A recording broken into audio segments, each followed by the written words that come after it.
नमस्कार। आकाशवाणी कटक आंचलिक संवाद पढ़ुचंती सत्यव्रत बेहुरा। मूल्यबोध आधारित विकसित ओडिशा गठन लगी समस्तंक प्रयास जरूरी बोली राज्यपाल डॉक्टर हरिबाबू कंभमपाटी कहिसंती।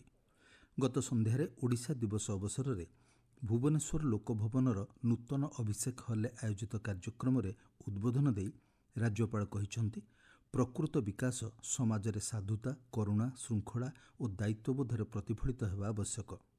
स्वतंत्र ओडिशा गठन में गुरुत्वपूर्ण भूमिका ग्रहण करिथिबा नेतृवृंद एहार आध्यात्मिक सांस्कृतिक ऐतिह्य को स्मरण करी राज्यपाल डॉक्टर कंभमपाटी समावेशी, सुरक्षित और समृद्ध भविष्य गठन करिबारे ब्रती हेबाकू युवपीढ़ी को आह्वान देइछंती।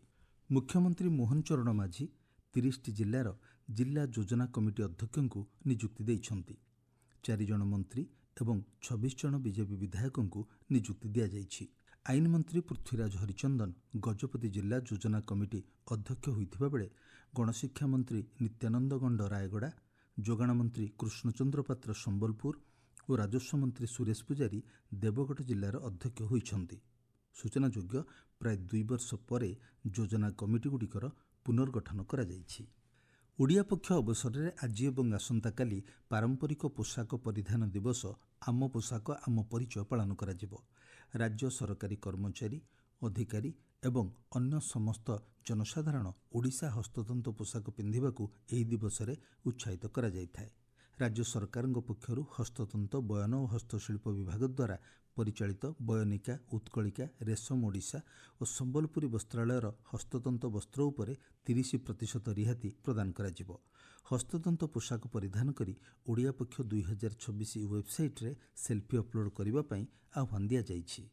उच्च माध्यमिक शिक्षा परिषद द्वारा परिचालित युक्त 2 परीक्षा खाता मूल्यांकन आज 75टी ऑनलाइन केन्द्र और 76टी ऑफलाइन केन्द्र रे आरंभ हेबो। आज आसंता 14 तारिख पर्यंत प्रथम पर्याय एवं 15 रु 28 तारिख पर्यंत द्वितीय पर्याय रे खाता देखा हेबो। मोट 16,458 जन परीक्षक उत्तर खाता मूल्यांकन करिवे बोली उच्च माध्यमिक शिक्षा परिषद परीक्षा नियंत्रक डॉक्टर प्रशांत कुमार परिडा कहिसंती। तो परीक्षा जो होइतला हमर प्लस 2 रो सेटा द्वादश श्रेणी जो वार्षिक परीक्षा होइतला तार खाता लेखा काली ठाରୁ आरंभ होछि। ओडिसा रे हमर 75टी ऑनलाइन जोन होछि और 76टी ऑफलाइन जोन होछि, जोटी की मोटामोटी भावे प्रथम फेज रे 8,258 जन अध्यापक छात्र देखिबे सब सब्जेक्ट रे।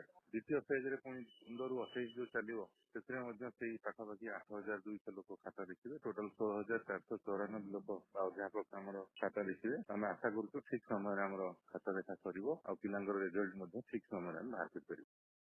शिशुमानक क्षेत्र में ऑटिज्म बा जटिल स्नायुगत विकास जनित व्याधि क्षेत्र में सचेतनता सृष्टि करने उद्देश्य आज पालित होउछि विश्व ऑटिज्म दिवस। एही रोगर शिकार हेउथिबा शिशु एवं वयस्क लोकमानक क्षेत्र में देखिबा, शुणिबा एवं अनुभव करिवार लक्षण में विच्युति देखा देइथाय। ऑटिज्म रोगरे आक्रांत शिशुंक भाषार परिप्रकाश एवं श्रवण शक्ति बहु परिमाण में ह्रास घटिथाय।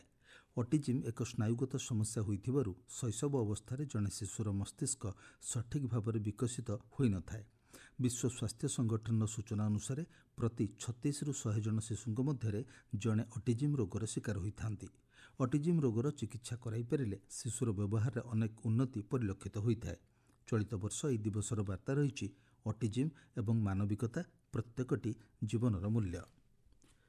नवरंगपुर जिला चंदाहांडी ब्लॉक खपराडीह ग्रामर अधिष्ठात्री देवी माँ खपरशनी बासंतिक यात्रा संपन्न होइछि। चलित वर्ष यह यात्रा बहु श्रद्धालु जोग दैथिबा बेले कलाहांडी और छत्तीसगढ़ अंचलरू विपुल जनसमागम होइतिला। नयागढ़ जिला ओडगाँ में श्री रघुनाथ जीव नवमी यात्रार षष्ठ संध्यारे प्रभु श्रीराम वनवास अवसर में अनुज लक्ष्मण और जानकी सहित दक्षिणाभिमुखी होइछंती। प्रत्येक दिन संध्यारे रामायणर कथावस्तु को नहीं अभिनीत होउथिबा कार्यक्रम देखिबा लगी जनसमागम हेउछि। नुआपड़ा जिलास्तरीय मारागुड़ा महोत्सव को विधायक जय ढोलकिया उद्घाटन करिसंती। अनुष्ठित उत्सव में अतिथि माने मारागुड़ा महोत्सव को महामिलनर पर्व बोली अभिहित करिसंती। काल बैशाखी प्रभाव में राज्यर केतक जिले में झड़ वर्षा हेबार संभावना रही।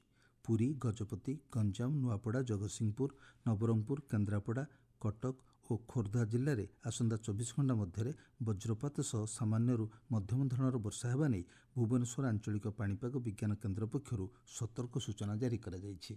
ଆଞ୍ଚଳିକ ସମ୍ବାଦ ବର୍ତ୍ତମାନ ପାଇଁ ଏତିକି।